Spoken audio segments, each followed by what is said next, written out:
into your classroom.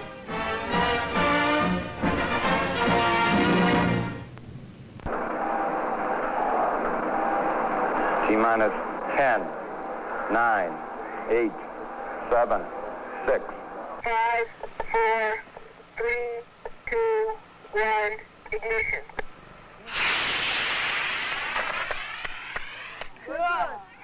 Man, that was a mean one. Across the desert and out of the past comes Dr. Robert Hutchings Goddard, father of the space age, the man who launched the world's first liquid propellant rocket on March 16, 1926 at Auburn, Massachusetts. In these exclusive motion pictures, you will follow a Goddard countdown, step by step, at history's first launching pad. On this 1930 rocket range in New Mexico, Dr. Goddard is pioneering procedures and systems that will be studied and copied by all who follow in his giant steps. For he, and he alone, is commanding general of this launching site. He is in charge of range safety, data reduction, telemetry, everything.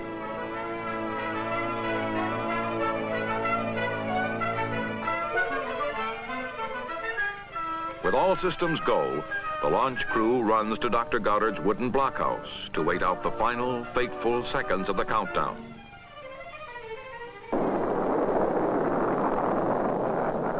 The 11-foot rocket snakes to a height of 2,000 feet, reaches a speed of 500 miles an hour, and then starts back to Earth, signaling the end of its historic flight with the first of many mushroom clouds to rise over the New Mexico desert.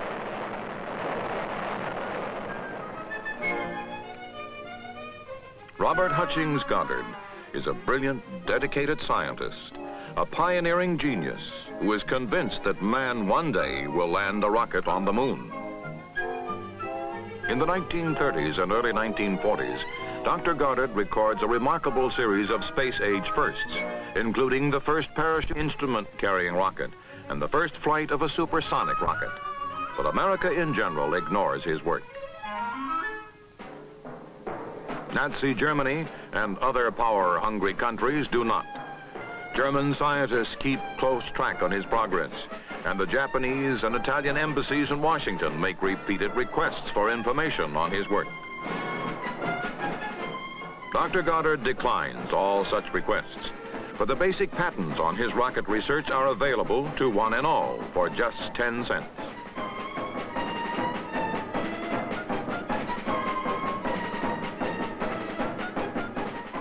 And when in 1944, the first German V-2 rocket rumbles skyward, it is laid out from nose to tail in exactly the same way as Dr. Goddard's New Mexico rockets.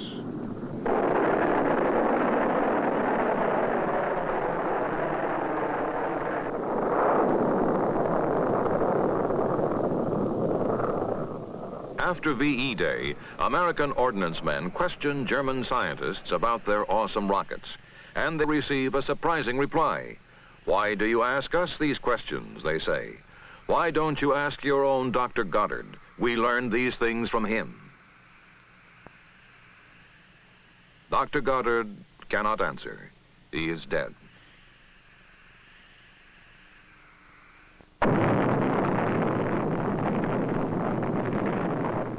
But Robert Hutchings Goddard's contribution to rocketry does not end with his death.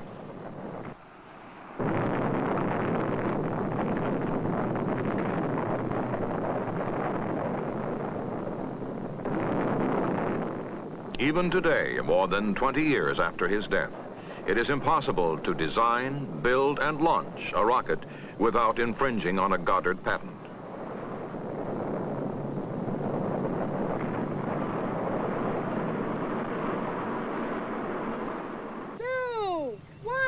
Ignition!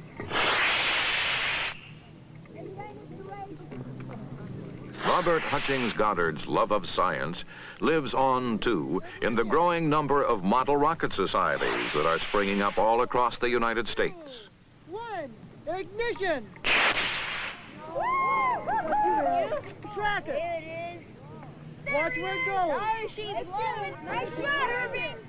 That's amazing. The West Covina Model Rocket Society, organized by the Recreation and Park Department of West Covina, California, is typical of this increasing interest among teenage missile men. One, ignition! Conducted under strict adult supervision, the Society emphasizes safety, education, and recreation through model rocketry. On the road, go! Run! Live passengers, including a wide variety of bugs and insects, ride the miniature missiles. Each rocket is required to have a recovery device. I don't see it. It's gone. Hop up there. Now kiss them. And every passenger, no matter how high, how fast, and how far his flight, can look forward to a safe and gentle landing. It's kind of hard to go through those weeds there. Yeah, I know. After recovery, the Astro Bug is A-OK. The launch facilities also include a tracking system for measuring accurately the altitude of rocket flights. From pre-launch to recovery, the accent is on safety. Doctor, it's gonna be a golfer. Organized in 1967, the West Covina Model Rocket Society has grown from 7 to more than 200 members. The model rockets are constructed of balsa wood, thin cardboard tubing, unbreakable plastic, white glue, and bright paint. They range in size from 4 to 48 inches and in weight from 1 to 16 ounces. All are relatively inexpensive to buy and reasonably simple to build.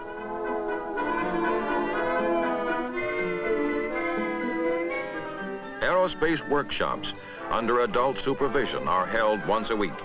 Here, both boys and girls receive assistance in planning and constructing their model rockets. The West Covina Society is one of the most active in existence.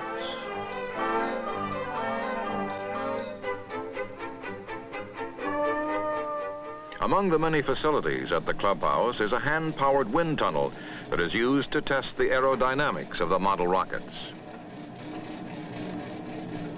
Firsthand, in ways that they can see and understand, the members come to know many of the scientific principles involved in rocket flights.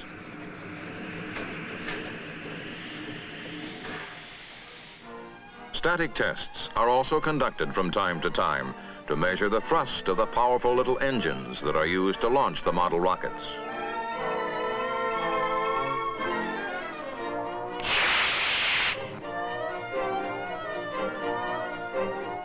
A graph records the seconds before, during, and after the firing of the 2-ounce propellant.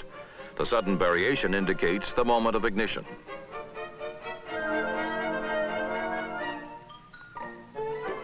At a local park, 3 times a month, models and theories are put to the test.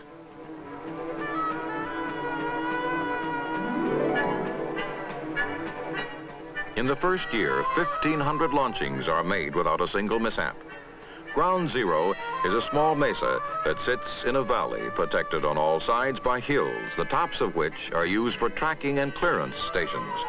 All launchings are under the strict supervision of advisors from the West Covina Recreation and Park Department.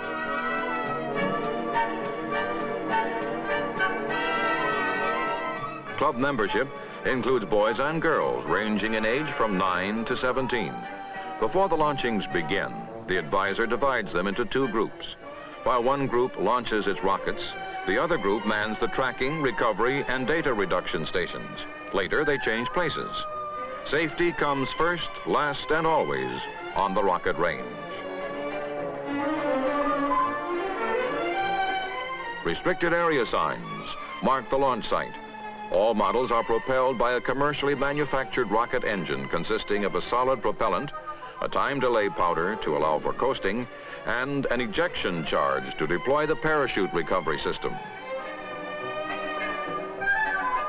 In their flights, the club members shoot for a number of records, including altitude, duration, and spot landing, for single and multiple stage rockets. All models are launched electrically from a distance of 15 to 20 feet and have the capability, depending on the size and weight of the vehicle, of reaching a speed of 600 miles an hour and an altitude of 2,000 feet.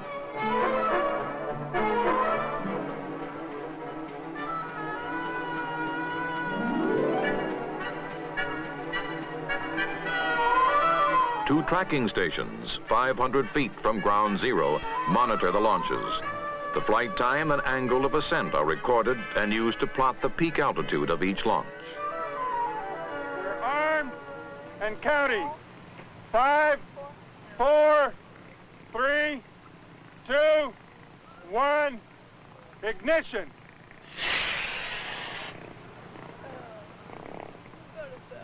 We have a chute. 62 on that last one. What was the altitude? 62. 62 degrees. 925. 925 feet. Mice are among the many live passengers that have been launched and recovered safely by the members of the Model Rocket Society.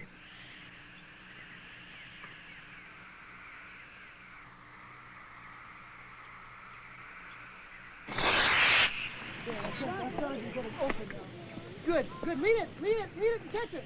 Catch it, catch it. Beautiful! Yay! The safe landing brings to the young Rocketeers the same sense of achievement and satisfaction that comes to adult scientists in their explorations of the cosmic unknown.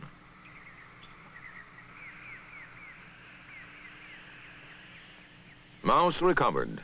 Mission accomplished. Models and launchings copy many of America's defense missiles.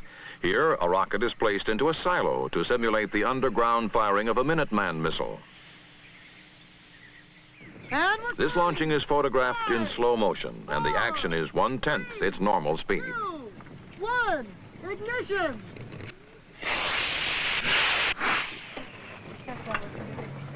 That's going to go that way now. It's going to go that way. The wind's going that way, right? Get down, Kerry. Come on, Kerry. You're good. The ejection charge deploys the recovery parachute, and the rocket drifts gently back to Earth. Come on, kid. Next, from underwater, the model launching of a Model Polaris.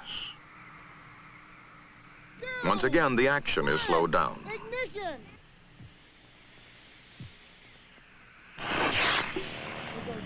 Perfect. Out of sight.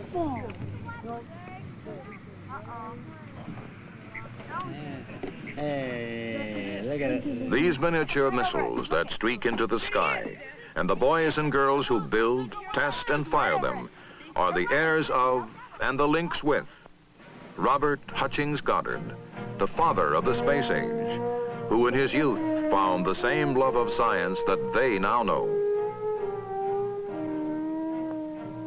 A man who found a dream and would not give it up. A man who could truly see beyond the years.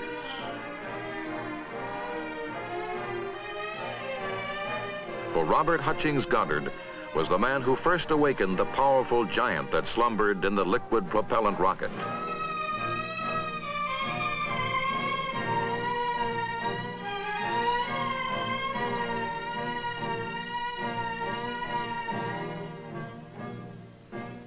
Each new journey into space is its own memorial to Robert Hutchings Goddard. Each new conquest in space is a reminder to the youth of today of the words that he spoke long ago. It is difficult to say what is impossible, for the dream of yesterday is the hope of today and the reality of tomorrow.